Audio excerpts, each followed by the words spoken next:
from Panama, one from Italy, and I think it's all. Okay, coach. Ok, con ustedes el coach Brest. Coach, all yours. Please share your screen. Vale, chao. No, 331. No, 311-335.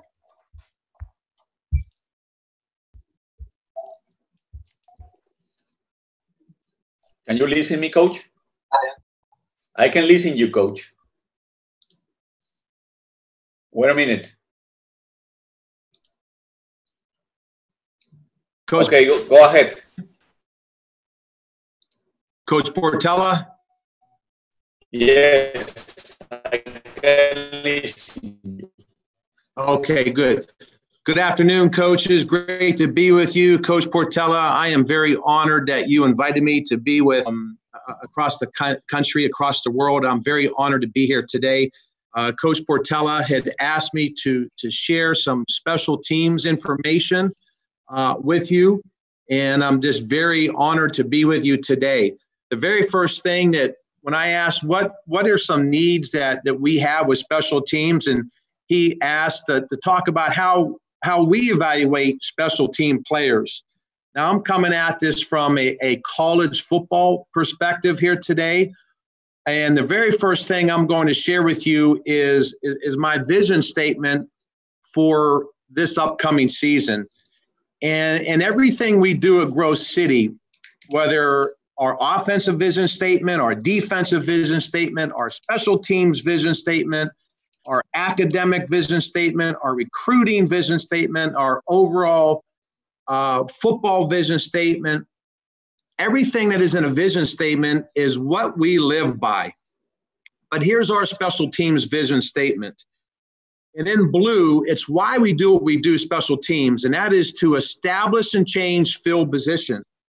And how do we do that in red? By speaking the same offensive and defensive language. And what do we do? And that is in green. By utilizing vertical return principles, consistent coverage, and leverage unit principles, and making momentum plays. I would like to go back to the red part here. By speaking the same offensive and defensive language, speaking the same language. So that'll take me to the next slide here. How do we evaluate our personnel? How do we put people into position?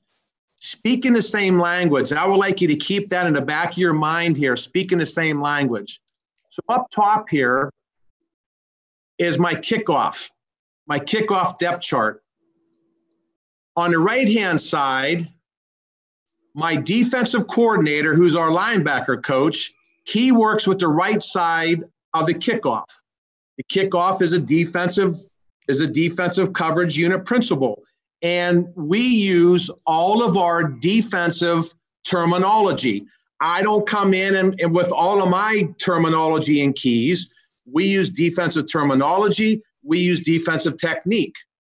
If I go down here to punt, the right side of our punt team, my defensive coordinator, who's our linebacker coach, he deals with the right side of our punt team as well. My left side of my kickoff team up here is our defensive back coach. He works with the left side of the kickoff team, and he also works with the left side of our punt team, which is also a defensive mentality unit.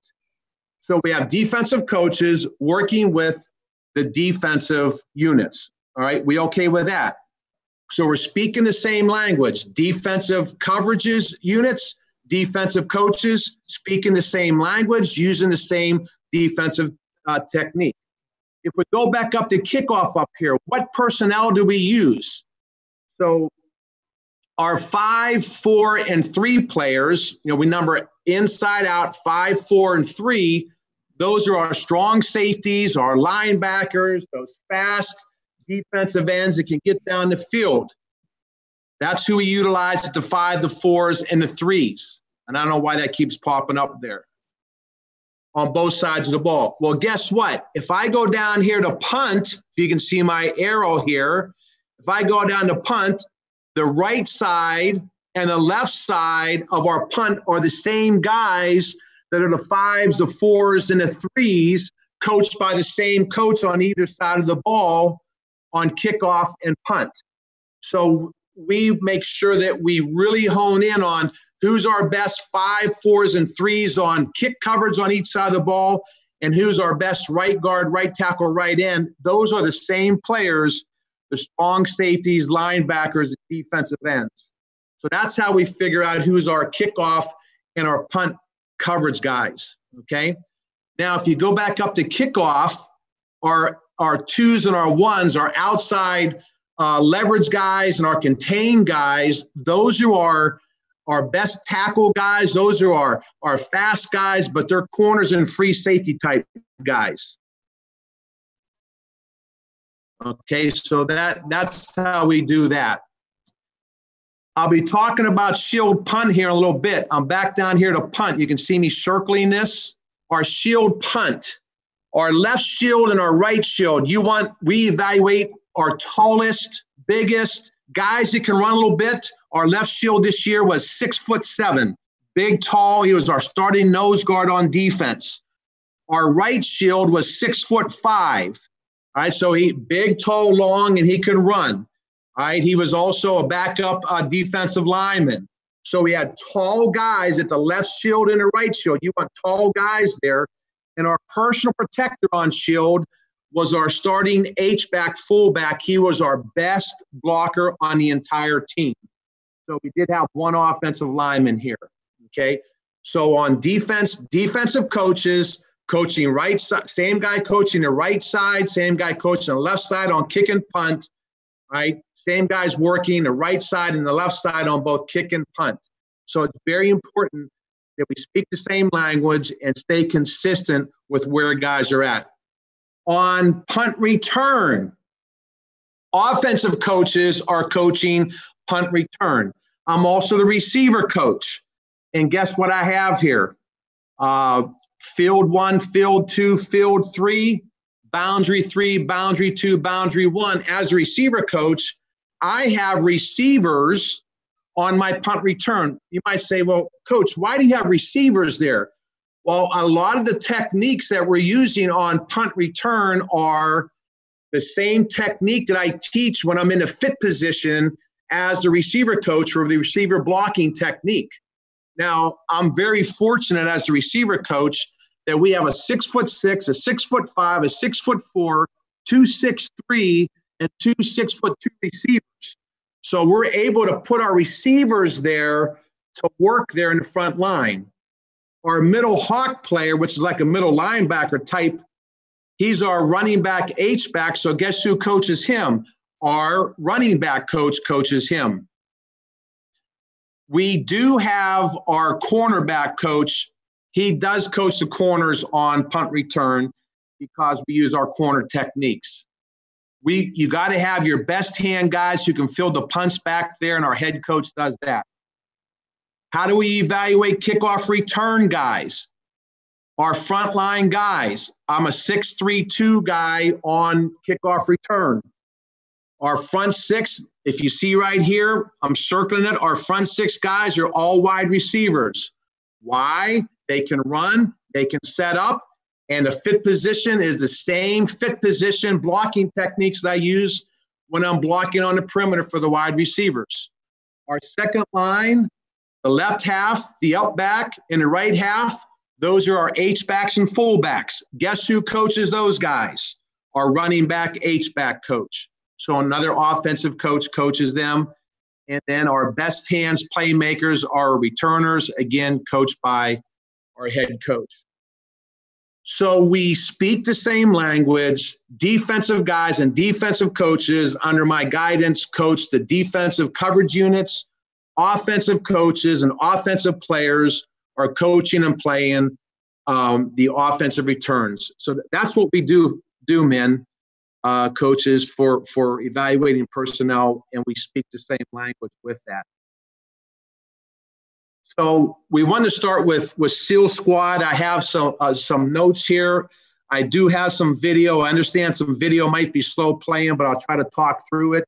But again, we are a shield punt team, and our philosophy is that it's the greatest exchange of field position play in the game of football, and that is punt. All right.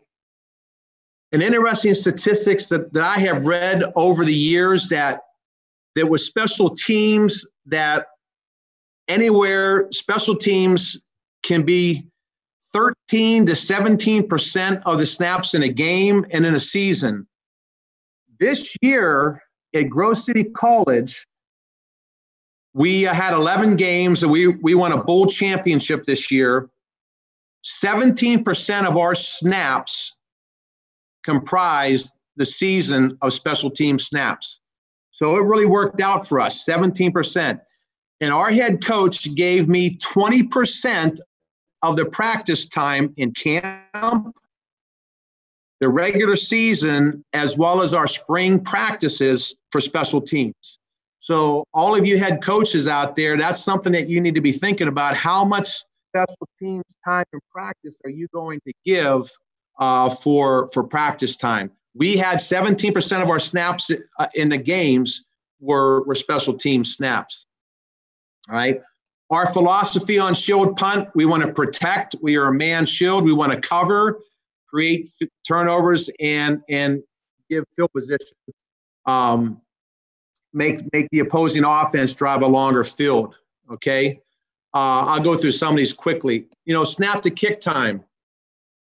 If you're a high school coach, it'd be great if you can be 2.3 seconds and under.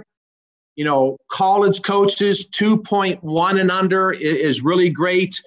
Every snap that we take in practice, I have the stopwatch out there. Every snap, you should have the stopwatch out there. Snap to catch should be 0.9 to 0.8 seconds and under. Hand to foot should be 1.3 to 1.2 seconds and under. And in hang time, anything over 4 seconds is really, really good. And remember, a great hang time punt, maybe a 36, 38-yard punt with great hang time is better than a 44-yard punt without hang time. But don't forget about that hang time, coaches. All right? So Coach Portella had said, what about your alignment and how we count? So here's how we do our splits and our basic alignment for shield punt. Between our center and our guards, we have a 2-foot split.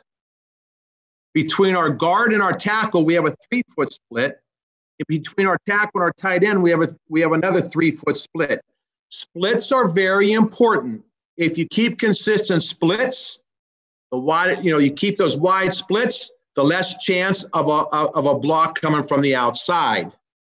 If you look at my setup for our shield, and I'll show you this drill that we do with our shield, the left shield and the personal protector, their toes are at 7 yards. So their toes are at 7 yards, and their inside foot is 6 inches outside the snapper. Okay? The right shield, he is split stacked behind the personal protector. All right, again, the right shield is split stacked behind the personal protector, and I'll show you that here in a little bit. Now, because we have a very good snapper, we have our punter, his heels are at 15 yards.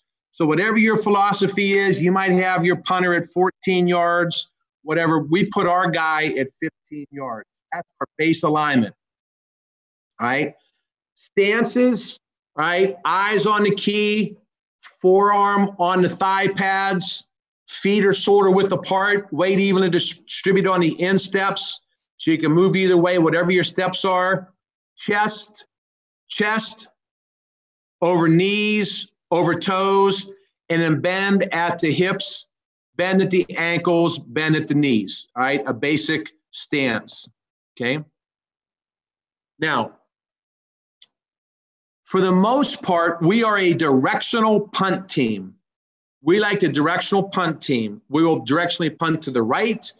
We will directionally punt to the left, okay? Sometimes we'll punt down in the middle. So here I have the count for directionally punting to the right.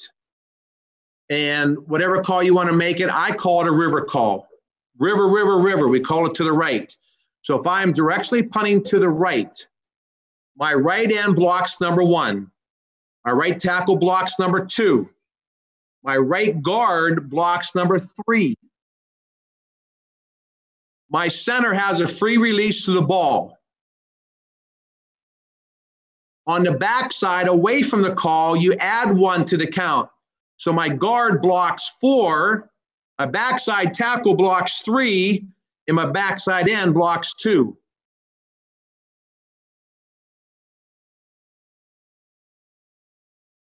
Now, what does a shield do? So it's a river call, so the right shield and the purse protector block 4 and 5 to the call, and the left shield blocks 5 away from the call. This just so happens to be, we got 10 up. We have 10 up. Now, coach, you're saying, but you're not blocking number 1 on the back side. He's got a free release. Yes, we do. But guess what? Don't forget, we have good splits here. We got 2 foot, 3 foot, 3 foot splits on both sides of the ball. Number 2, we are a directional punt team. Number 3, when we directional punt, we teach our punter that he punts in the A gap. The A gap is right here between the purse protector and the right shield here. So he's going to punt this direction here. He cannot punt straight ahead. He must directional punt. So now we're creating a greater distance for that backside number 1 to get there, and it will never happen. You'll never have a block, as well as having great snap to kick time. So that's a river call.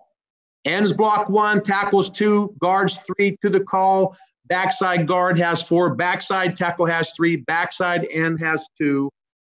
Shield and purse protector to the call blocks 4 and 5. Backside shield blocks 5.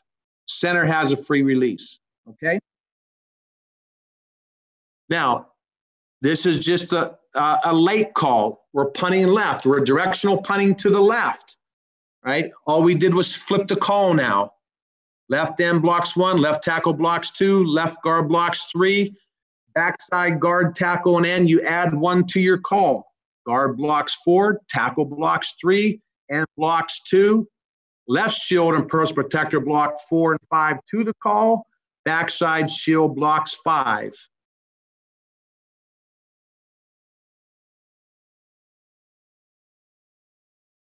Now, I'll throw something at you.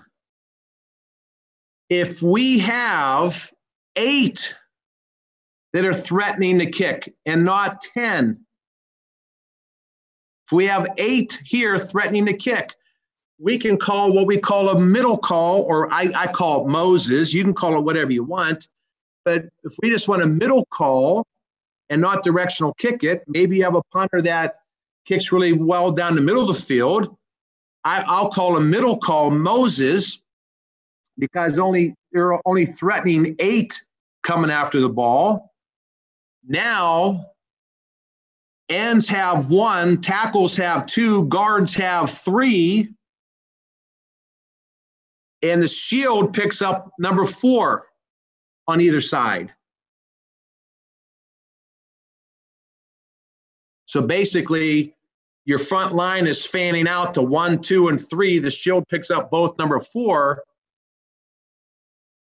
and that's it. So you can do a Moses call. I've done this with 9. I've done a Moses call with 9, and 3 shield players picks up a 4, a 4, and a 5. So you can do that with 9 if you want to, if you feel comfortable with it. But it depends upon game plan, and you feel comfortable with your shield picking up those 3, you should. Okay, it just depends upon your game plan. So those are our 3 base calls: directional punt to the right, directional punt to the left, and a middle call. Okay. Now, here is our base. Here is our base day 1 drill. Okay, our base day 1 drill. There's 3 things that go into this drill. On the left-hand side is our stance and starts. I already taught you stance. But we have 3 types of steps that we do. We have a 45-degree step, we have a skate step, and we have a bucket step. So we have 3 types of steps. Well, what we do here, if you see, this is the right side of the line, this is the left side of the line, okay? So what we do is, and I'll show you the drill here. What we do is we have the right guard, the right tackle, the right end, and they're going to go against discs or little flat cones. Then we have another group on what we call those stand-up donkey Ds, or it could be a player holding the shield, and over here might be players, you know, in shoulder pads. So what's going to happen is, this is the right side, the right side, the right side, 3 groups. This is the left side, the left side, the left side. What they're going to do is this. They're going to go right step 45 versus disc, attack, punch, release. Then they're going to go to the next line versus a stand-up donkey D, those stand-ups.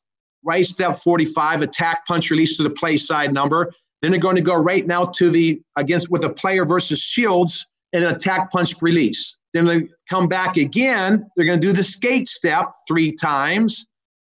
Then they're going to come back and do the bucket steps 3 times. So in this drill, they're going to get 9 steps. It's a great drill to focus on your steps. Great quantity, but great quality. In the middle of the field, we have the snapper and the punter working on snapper, punter, technique and timing. Some returners down here. And on the right side over here, you have your shield working on their technique. And I'll show you that. Okay, so this is our day 1, first day punt install in the spring, first day punt install in camp. Okay, stance and starts, snapper, punter, returner, and our shield progression. Okay, so here are 3 steps: 45 skate, flat bucket, attack, punch, release, and we punch through the play side number, the peck, which is whatever the call. So if it's a river call to right, it's the play side number. If it's a lake call, it's the play side number, okay? So here we are with the video. Coach Portella, can you hear me? So you guys will have to, I don't know if you can see this, but the first drill here, we're stepping on the disc.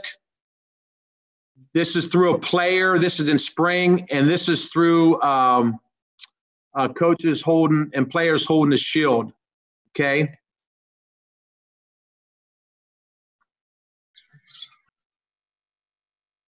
So I don't know if you can see, I don't know if you can see in the video.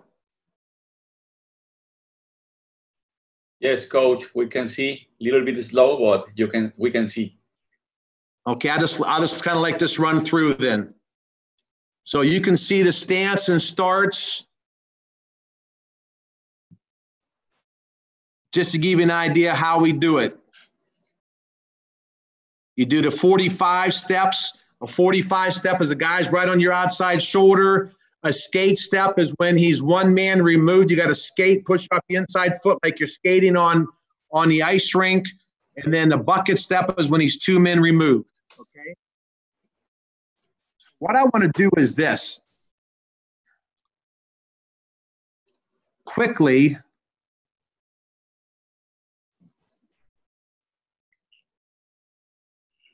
All right, coaches.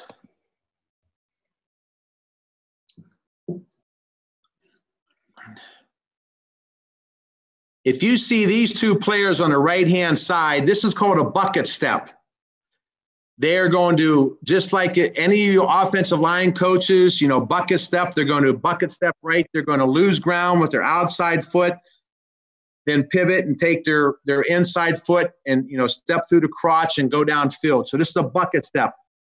This guy's 2 men removed. He's got to try to reach him, attack, punch, release. Okay, that's a pretty good bucket step. All right, look at 34 right here, bucket step. Once he determines Once he determines that he's not a threat, then he gets downfield. Okay? That's the bucket step. Here is what we call the skate step. Okay? We're going to look at the right guard here for the skate step. Okay? Skate step. Drive off your opposite foot as if ice skating. Now his pad level is a little too high, but he's going to drive off his left foot like he's skating. Some might call it a shuffle step. Boom, look at that. Bam, boom, right there. A little too high, but you can see the good steps here. See that? Bam. He's too high, but he has good steps. Skate step, right? The guy's one man removed. He's in the gap. I don't want a 45. I want a skate step there. Okay. So we got bucket step. We got skate step. And then our last step is what we call the 45. The 45-degree step is when the guy's hard on your outside shoulder. He's coming hard for the block. And you better be able to get after him and start adding, and you got to stun his growth. He's coming hard for the block. You got to attack, punch, release him, stop any penetration. So our right guard is going to take this guy on right here. All right, that's pretty good. This guy's coming for the block right now. He is attack, punching, releasing, attack, punch, release, get downfield. Attack, punch, release, get downfield. All right? Attack, punch, release, get downfield. All right? Attack, punch, release, get downfield. So those are our 3 steps. I know I'm going relatively quick, men, but I wanted to get, I want to keep going here so we can get through some good stuff for all of you, okay?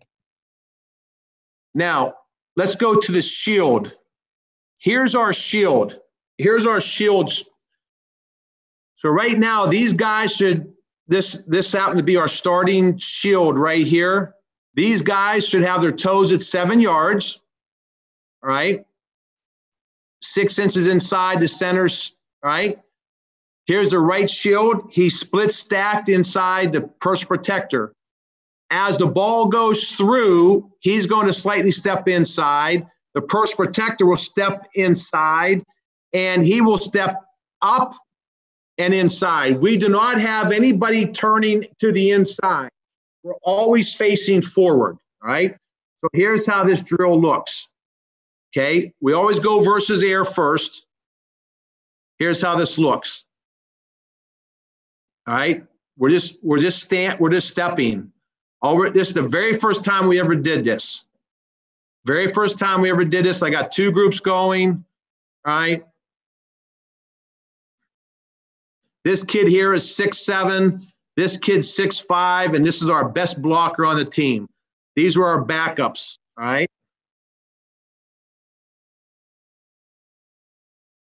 All right, they did a very nice job. Then you want to start sending 2 guys at them just to start working wide rushers, depends upon it. Then you want to start an inside-outside rusher.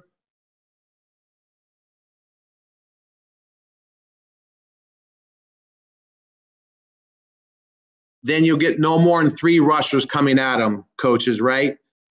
So you always want to work on their steps. Once you get the steps down pat, then you want to send 2 rushers at them. Then you want to send 3 rushers at them. And then here, I believe we did some twist at them, okay, just to get the steps, okay? So that's what we do with our shield, okay? So you got to work the shield, all right? Questions on that, you can, write those down. Maybe we can talk about that later at the end if there's time. So here's something very important. So now we did stance and starts. We did we did the shield, but now we got to talk about coverage lanes, right? So our basic coverage is this. Once the ball is snapped, Once the ball is snapped, our center has a free release. Our guards are basically 1 yard inside the hash. Our tackles are dividing the hash in the numbers, and our ends are the top of the numbers, right? Our left shield and our right shield, what we call is after they block, they're 15 to 20 yards behind the front line guys. The left shield has the left third of the field. The right shield has the right third of the field. And the personal protector, he has the middle third of the field. 15, 20 yards behind.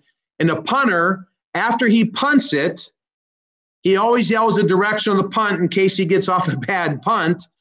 And he's always nose to nose with the returner about 25 yards from him as an emergency backup. By the way, we always teach our punters how to form tackle just in case they have to.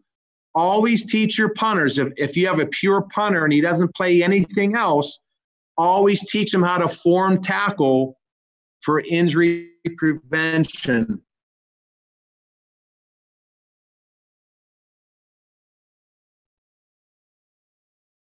So this is called build a pyramid. We are going to build a pyramid right here. So we always, when we cover, we always build a pyramid first. We have the cone set up, okay? We have the cone set up. We always build a pyramid first. You can see a nice pyramid. There's our end, tackle, guard, guard, tackle, end. There's our shield right there. We got a nice pyramid set up. They're chopping in place. They're chopping in place. They're chopping in place, right? We don't always send our snapper down there all the time because we wear them out. But we got a nice pyramid set up, okay? They're in their lanes. They look good. So we always build the pyramid first.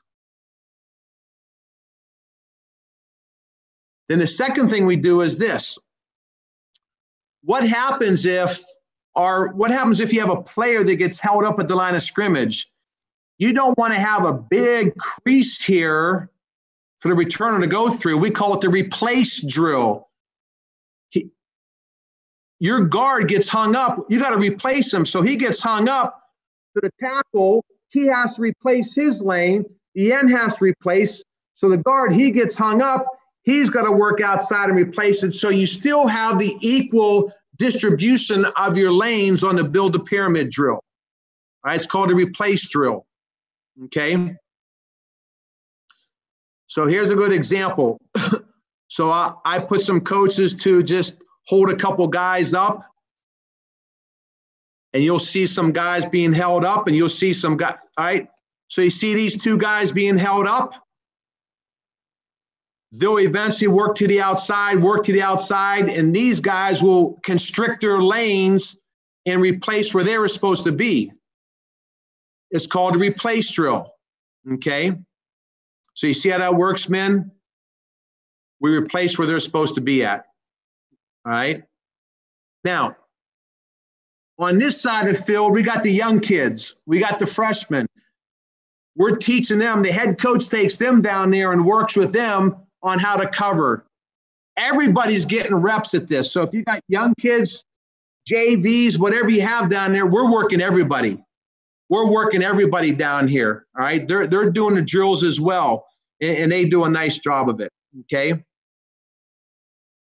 So now we're in camp doing it, right? Now we're in camp doing it, right?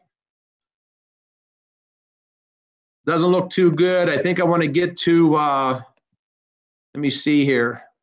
Okay, here we go. So here's another thing that we teach, coaches. We build a pyramid. Now, what about leveraging the returner? I don't know if you can see my notes here. Now, what about leveraging the returner? We assign our guys on punt, and we assign guys on kickoff coverage, an eye guy, a pec guy, and a hip guy. Who's our eye guy, who's our pec guy, and who's our hip guy, right? Our guards are eye guys, our tackles are pec guys, and our ends are hip guys. Now, what does that mean? Well, when we leverage a returner, we always want to keep the returner on our inside shoulder, and the right guard wants to keep, he's the eye guy, so as he's getting into his lane, he starts to squeeze, and he wants to squeeze him and get on his inside eye on the outside eye, the returner. The right guard wants to squeeze and get his inside pec on his outside pec. The right end wants to squeeze and get his inside hip on his outside hip. The left guard wants to get his inside eye on the outside eye, the returner. The left tackle wants to get his inside pec on the outside pec of the returner. And the left end wants to get his inside hip on the outside hip of the returner. And they want to be semi-stacked behind each other, because if the returner wants to try to split them, then the guard and the tackle and the end can be underneath each other and work over the top, so he can't split them. If we're in a straight line, he can split them.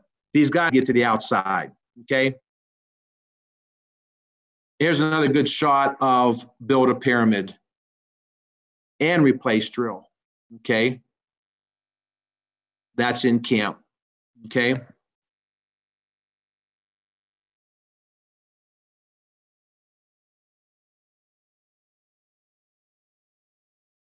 Here's a great replace drill and eye pec hip, okay? This guy's being held up, so replace drill, and right at you, you'll see the eye, pec, and hip, okay? Eye, pec, hip, inside shoulder, leverage the returner, leverage the returner, leverage the returner. You can see eye, pec, hip, and you can see everybody leveraging the returner, right? That's a great shot. Keeping the returner on your inside shoulder, leveraging them. And that's how we cover the football coaches right there. Eye, pec, hip. We start with building a pyramid, then we go to replace drill, then we do the eye, pec, hip, full coverage right there, and that's what we do, okay? Then we start getting into what we do then. We got to get off the line of scrimmage. What are they going to do to us? Are they going to try to attack the punter? Then we got to stun his charge. Are they going to try to attack and shadow us down the field? Then we have to try to stack his hip like receivers do.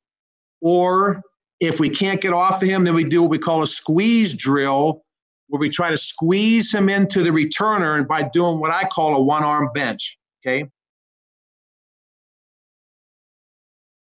So this is just a receiver drill.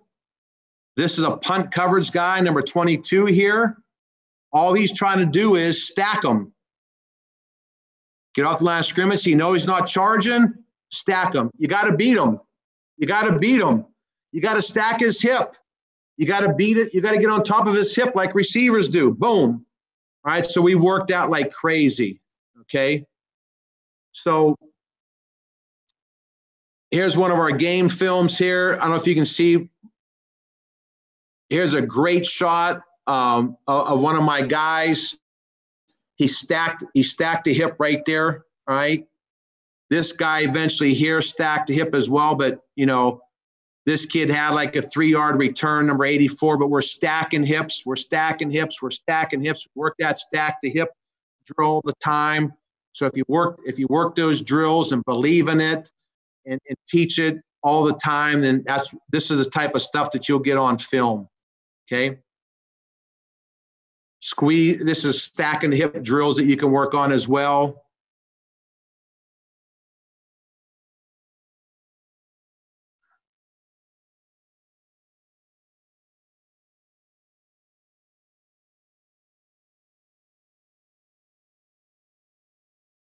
Coaches, here's another thing that I truly believe in, and I'm sure that many of you do this, and that's half line punt. we do half-line punt in camp. We do half-line punt in spring ball.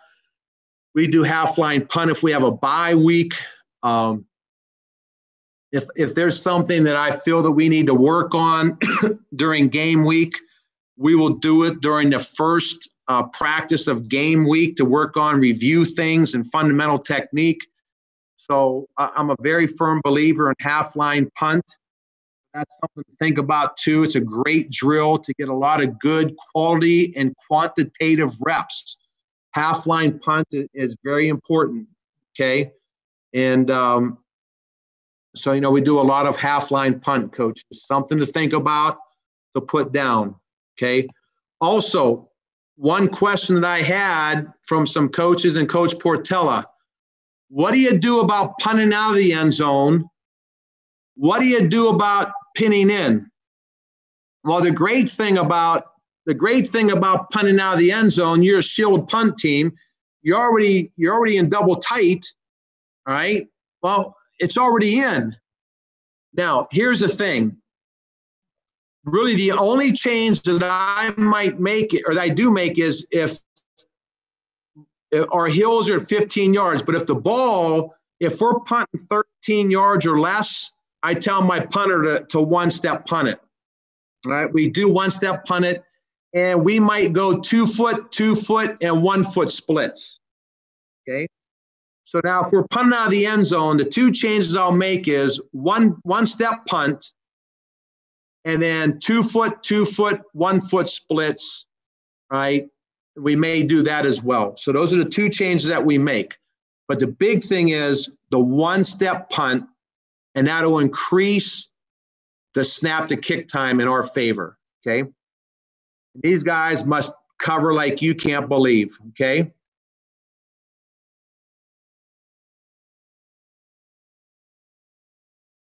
So very, very, very important. Now, that wasn't a good punt because it was supposed to be punting to the left. All right, it was a late call, and he ended up punting to the right. So that kind of messed our coverage guys up. Now, one of the things, if we're punting in, that we became very good at is this. I call it the gunner goalie technique. All right. That's if the ball is rolling and you want to down it. All right.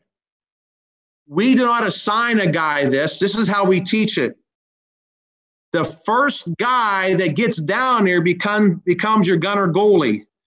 And when you know that ball is going to roll and the returner is going to get away from it and not pick it up, and he hopes it goes to the end zone, the first guy that gets down there that feels he's the guy, he sprints to that goal line. He turns around. He gets his heels on the goal line. He's like a goalie in hockey.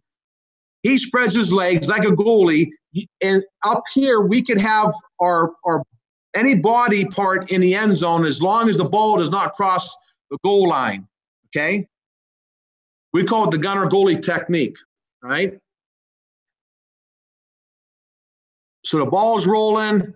This is our right here. This is our gunner goalie. Sprint to the end line, turn around, down and inside the one, okay? We actually had 3 of those this year, okay? So here it is again. This is our gunner goalie. He's the first one down there. He's sprinting down. He's sprinting to cover. The returner's not going to sprint to the goal line, turn around, get your heels on the goal line, be a goalie, boom, don't let it cross the end line. That team has 99.5 yards to go.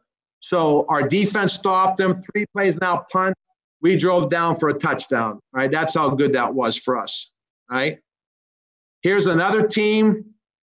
All right? The ball landed at the 10. Didn't get the best roll there, but we got a gunner goalie right here just in case, right? So you got to teach that. You got to drill that, okay? Here's our operation men, coaches. All right, here's our cadence. How many are in the box? We give the directional call, and how much is on the play clock. So 10 up, 10 up, Lake, Lake, T10, T10, meaning time on the clock is 10 seconds. That's if you have a play clock. So that's our cadence. Okay. Here's a new drill that we're doing this year. This is a new drill.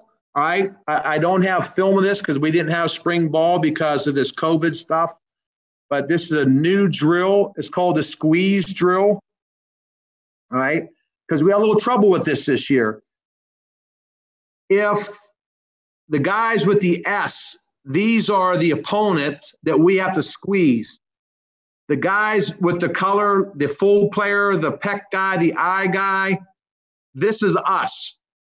What is happening is if we're not getting off the block and we're getting closer to the return guy, we got to squeeze him into the returner, and we got to one-arm bench press him, squeeze him. He's on my inside. I got to squeeze him, one-arm bench press him into the returner, and then get off of him. We call it the squeeze drill. I got to squeeze my guy into the returner, squeeze him into the returner, constrict the lane, don't give the returner anywhere to go, still keep my outside free, squeeze, squeeze, squeeze, get off and make the play, all right?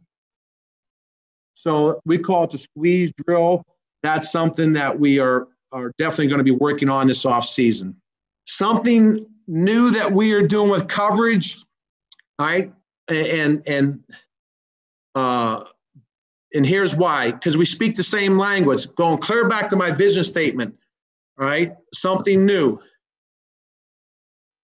On our kickoff coverage, our outside guys, we call them fold players, our number ones on each side of the field. Guess what?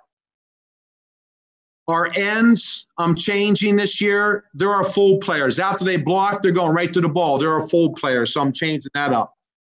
In our left half and our right half, guess what they're going to be? They're going to be our hip guys, so I'm changing it up as well. Okay, guys? Coaches, that's something different as well. Okay? And I'm gonna end with this because I want to get to kickoff. The three major things that you got to be able to do is this. SSS at the line of scrimmage. Stun his charge, a hard charging, stun his charge, stack the defender, and squeeze the defender. Stun his charge, stack the defender, and squeeze the defender, okay? Stun, stack, squeeze. Stun, stack, squeeze, okay? So I'm going to stop with punt right there because of time, and I'm going to go to kickoff, okay, coaches? Okay, Coach Portella?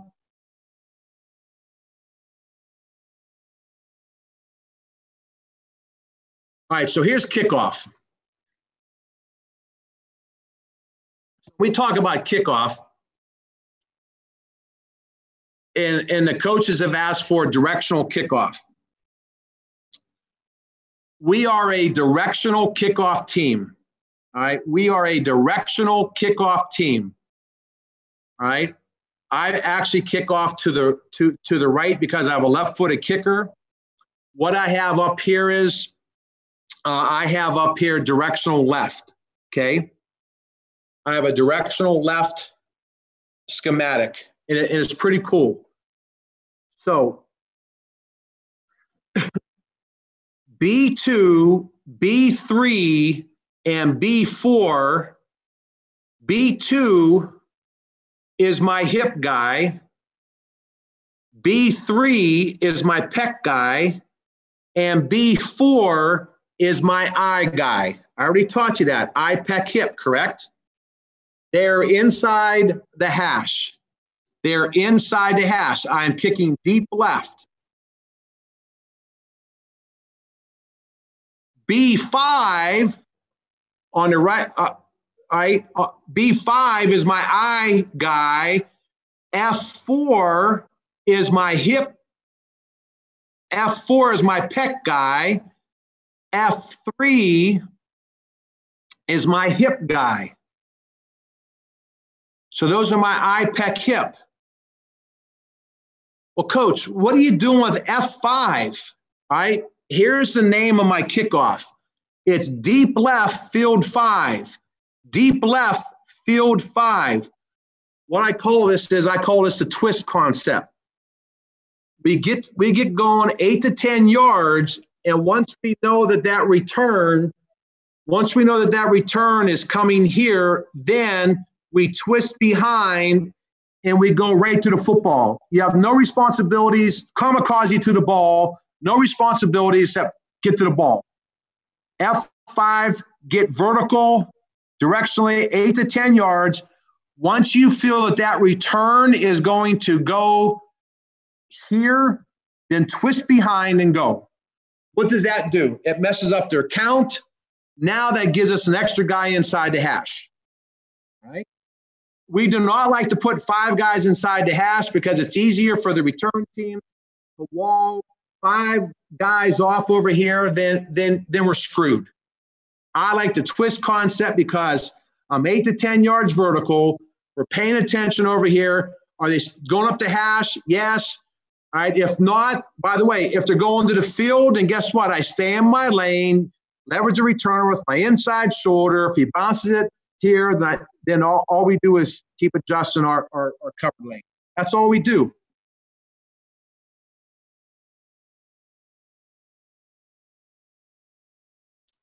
F2 in green here, he is contained. He is deep as the ball. He's squeeze, deep as the ball. Nothing gets outside of him.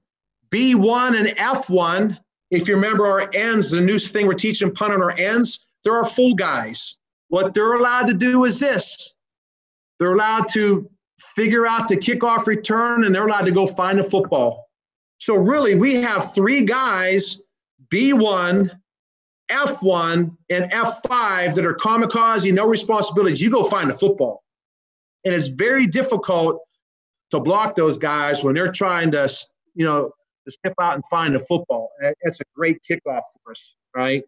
We were one of the top kickoff coverage units in the conference this year because our guys had a lot of fun with this, okay? This is deep right, field 5. Deep right, field 5, kicking off from the right hash, okay? It depends upon what kind of a kicker. Here's the thing.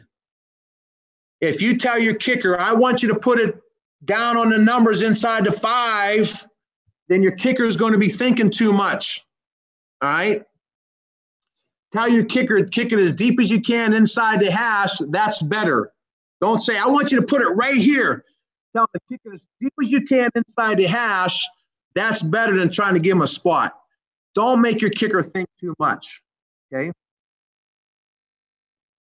Now, I do have a zoom concept. Everything's the same, where I will put F1 in motion as long as he's inside this 5-yard area, right? I do have that concept as well because you got to have 6 guys on this side of the football before the ball's kicked. I will motion him on the kicker's approach, but make sure he's within this 5-yard area. It's a lot of fun, okay? All right. I am doing a new spot drill this year. What I'm doing this year is this. I don't have any film on it, but the new drill that I'm doing is the ball is going to be at the 35-yard line. I am taking all of my front line guys this year. I am putting their inside foot up at the negative 34-yard line. We're already going to be in our stance up here at the 34. They're going to remain frozen, and when that kicker's foot hits the ball, then we're going to take off. All right? The NFL is doing it right now. A lot of the big college teams are doing it right now. It's easier for us to do it because it takes a lot of teaching when the guys are back here to do the approach. So we are moving our guys up to the negative 34-yard line. Our inside foot's going to be up. Our outside foot's going to be back. When that kicker's foot hits the ball, then we're going to take off. It's going to be a lot easier to teach, less drill time. It's going to be a lot better for us, okay? So that's going to be a new thing for us. We call it the spot drill, something new for us. Then we go from there. Then I go by the 50-yard line. We have our full kickoff team. The kicker kicks the ball with that new spot drill, and then we leverage the returner. I have a coach back here telling the returner which way to go, all right? and then we leverage them, okay? So here it is, okay? This isn't very good. This is why I don't like to do this, because these guys are behind over here and these guys are good. So I don't do the full, 65 yards. I do about 50. So we're kicking off. And then we start to work on eye, pec, hip, and fold into the football, and everybody doing their job of the kickoff that I taught, okay? So we do that drill. Early on, we also have to teach taking on a double team, okay?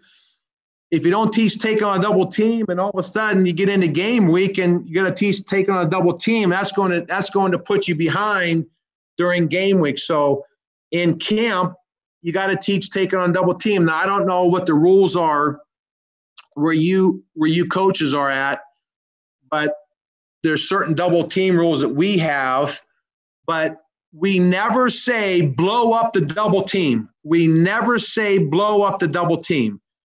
We say split the double team. As you're taking on a double team, it's like a defensive lineman trying to split the double team. Get low, turn, torque, turn, grab grass, blade, split the double team, make penetration, and try to split through that double team if you can. Or try to juke and jive and set up on the left edge or on the right edge, right? And our guys are good at this, either splitting, and we've had guys work either edge, right? And make the double teams miss, and that was great. And we had a number advantage on that. So you got to work on splitting the double team, all right? If you have any questions, I would strongly urge you to talk to your defensive coordinator or your defensive line coach about how to split your defense, how to split your double team with that, okay? That's something very important, okay? Another great drill I do from the sideline is this. Some of the basics, we call these out-of-phase drills. This is at the first level. This is the second level. All right, we blade the hip, then we button press a second level blocker. So blading the hip. If a guy has his butt in one direction, he's trying to block you opposite of his butt, right? So we try to blade the butt. We try to dip and rip, grab grass, blade the butt. We try to blade on the butt side. So whenever we get about 2 yards from that man, or we tell him to turn whatever way, and a guy has to blade that butt, flipper that butt. We call it dip and rip at the butt and grab grass. Then we have guys with shields here. We butt press, get off, butt press, get off. It has to be violent and quick. Butt press, get off. We cannot spend a lot of time on the button press. Then we come to balance. This year, our defensive coordinator came to me and said, we're not going to be talking about coming to balance because we want to sprint through our tackles. We want to sprint through our tackles. So now we're not going to be doing any come to balance drills on kickoff, because on kickoff, I'm not going to be doing come to balance, speak the same language. We're going to be sprinting through tackles. So we might have a cone. We're going to sprint through and do a form tackle in a bag now, okay? So this is a great drill to do.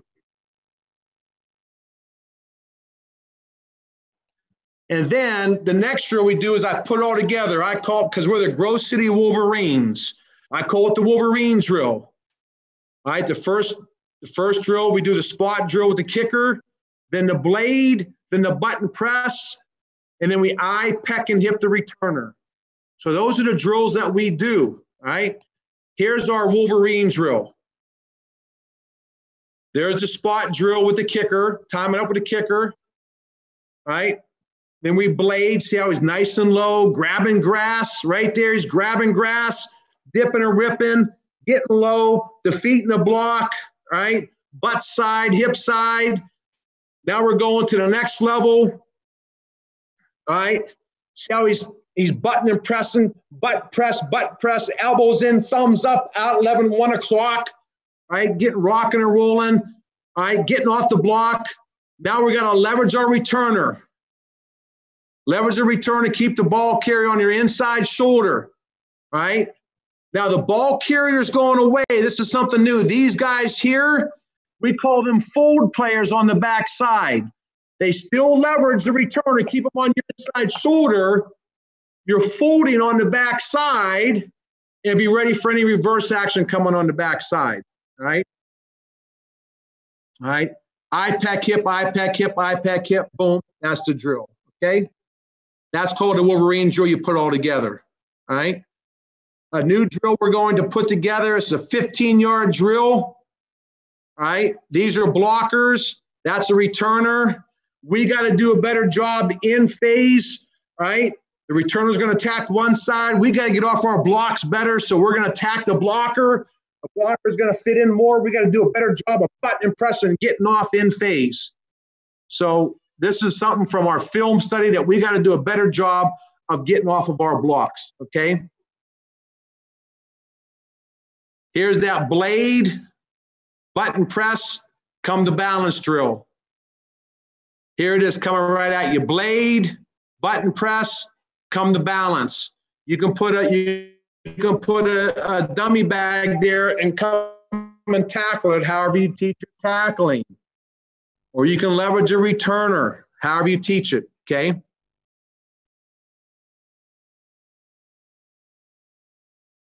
Something very important.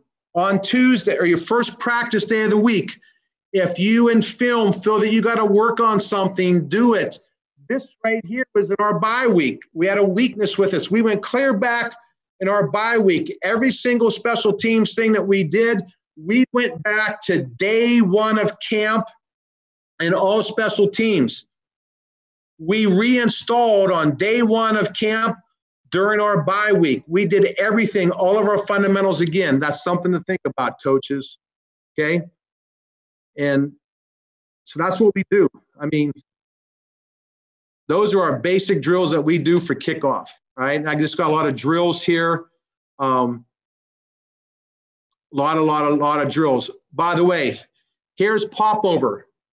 I was asked to go over a popover kick today. The kicker that I use for popover, he's good. He's the best doing popover left. So here's popover left. We do it from the left hash. All right, he excels at this. All right. So what we do is this. B1, B2, B3, B4, B5, F5, F4, and F2 on the kick.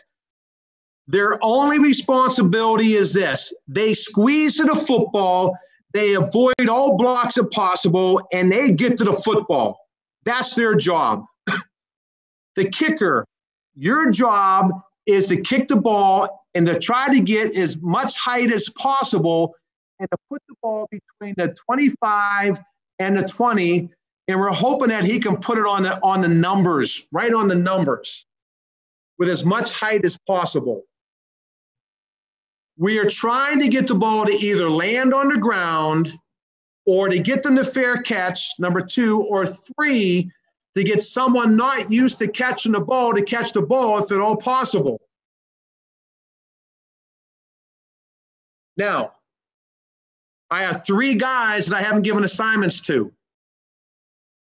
The kicker, once he kicks the ball, after he executes a great kick, he has contained. We're about 15 yards behind these guys. He has contained between the left sideline and the numbers. F3 follows everybody down. He has contained between the numbers and the right hash. And F1, he follows down. He has contained between the hash and the hash in case anything bad happens, right? So I have 3 backup contained players. Everyone else, you get to the football. We have great height on this. That's our popover kick, all right? By the way, I'm not teaching kickoff return today, but as a kickoff return coach, you should have a return in versus popover kick to be surprised, right? If we have a kickoff return called, if I have left return called and they go pop over to our right, we have an automatic audible call while the ball's in the air to go pop over right, return. So we practice that, by the way, just for you. So here's pop over. All right. This is right before the half. We just scored. We're up, I think we're up, 35-0, 28-0.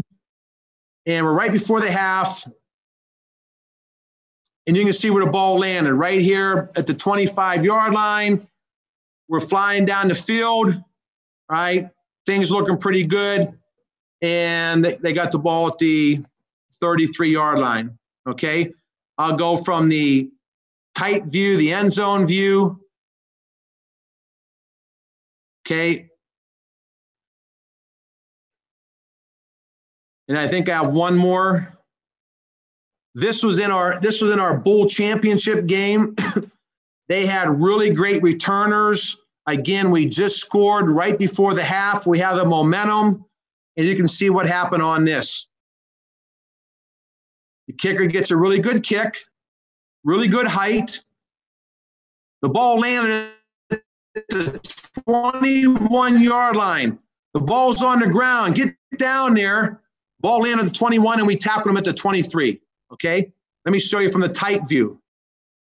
So the pop-over kick is very, very, very powerful. Let me show you from the tight view.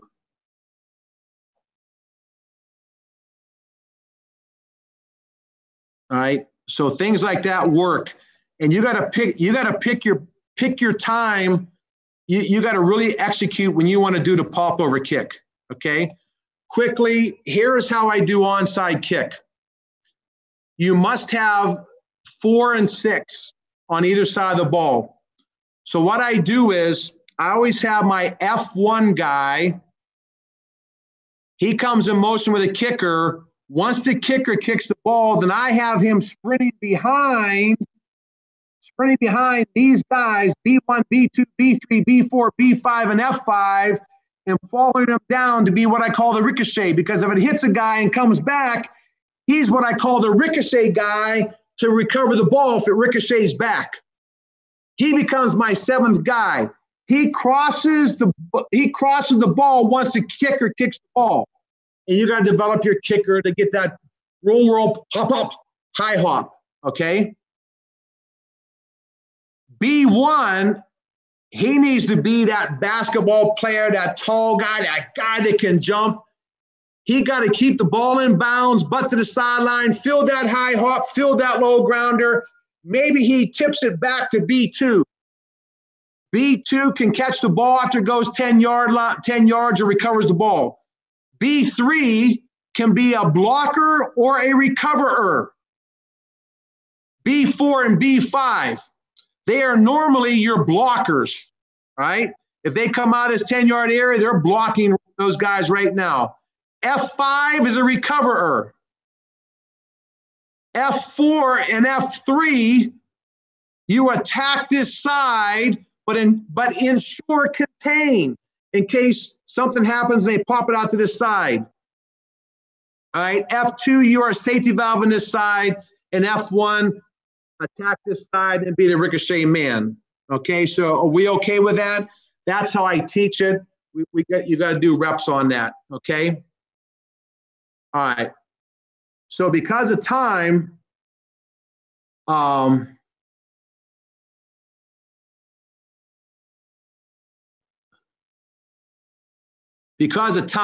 just want to put a couple more things up here. How do you develop your kickers? During camp, during spring, and even during the summer, my kickers have this. They have things like this, things to do, and I give them a feel. How do the legs feel? Don't overkick your legs. Don't hurt your legs.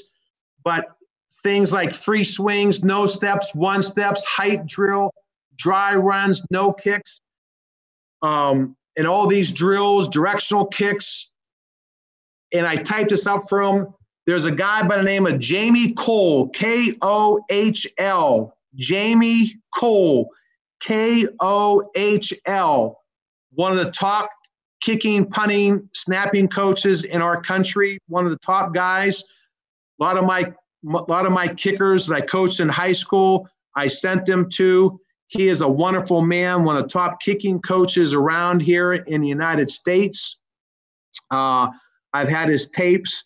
A lot of these drills are what I use, and these are actually his drills. A couple of my kickers that I have at Grove City College have trained under him, and a lot of these drills are his drills. So that's one way to develop them is, get in touch with Coach Jamie Kohl, Kohl, Kohl Kicking Academy. But each day we give them certain drills to do, and my kickers work on these drills. I laminate this for them. They know what to do, the kickers, the punters. By the way, our kickers and punters also work on holding techniques to be extra holders for us as well. Just FYI. Developing a kicker is something very important. You always want a square plant foot. You always want foot and ankle lock. You want bone to fat contact. You want your lower body lean, upright, upper body position on contact, a hard pull through ball. I'll show you this. You want the extension of the scissor swing leg through the ball and downfield follow through and balance, okay? So this is actually one of my kickers in high school when he was at the University of Pittsburgh, all right? So let me show you here.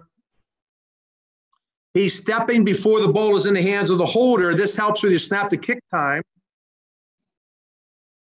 All right, so can you see that? You see how he has that lean lower, but his upper body is upright. That's the type of picture that you should have. Lean lower, upper body upright. Lean lower, upper body upright. That's the type of picture you should have, okay? Here's another shot. This is called follow through, right? The ball was held at the 31 and he finishes at the 29, okay? Ball was held at the 31, he finished at the 31, okay? Lean lower, upright upper, okay? We okay with that? Movement, ball is halfway, he's already moving. That helps with your snap to kick time. Lean lower, right? Upright upper, foot ankle lock, right? Bone to foot contact, extension of scissor leg, right? He's got the extension here. He follows through on contact, okay? Stuff like that, okay? So those are some good things here. And just a couple things I want to share with you before I end this. All right, game situations. Game situations.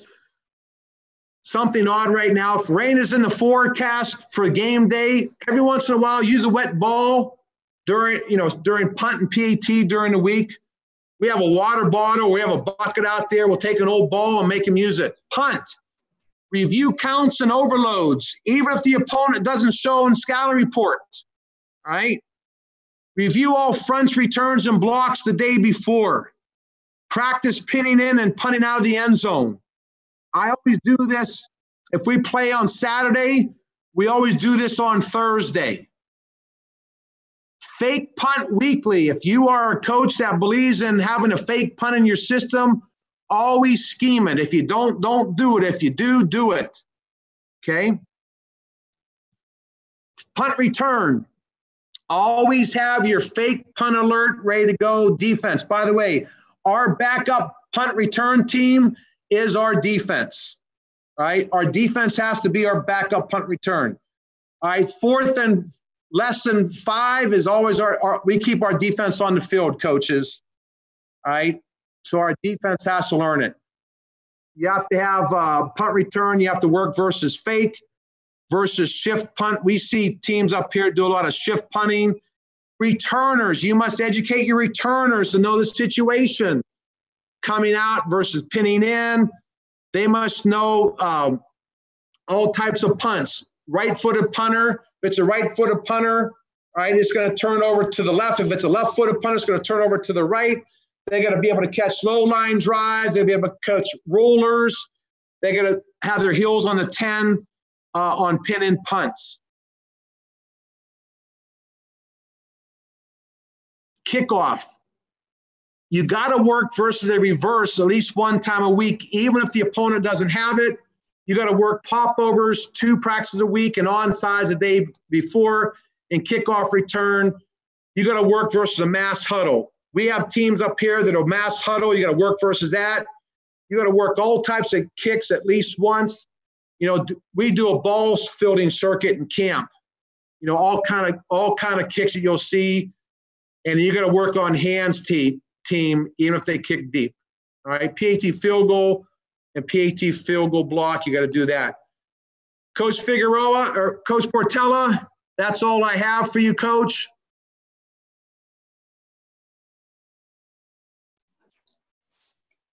Thank you, Coach. Thank you, Coach. Let's see if somebody has another question. Coach, how do you fit in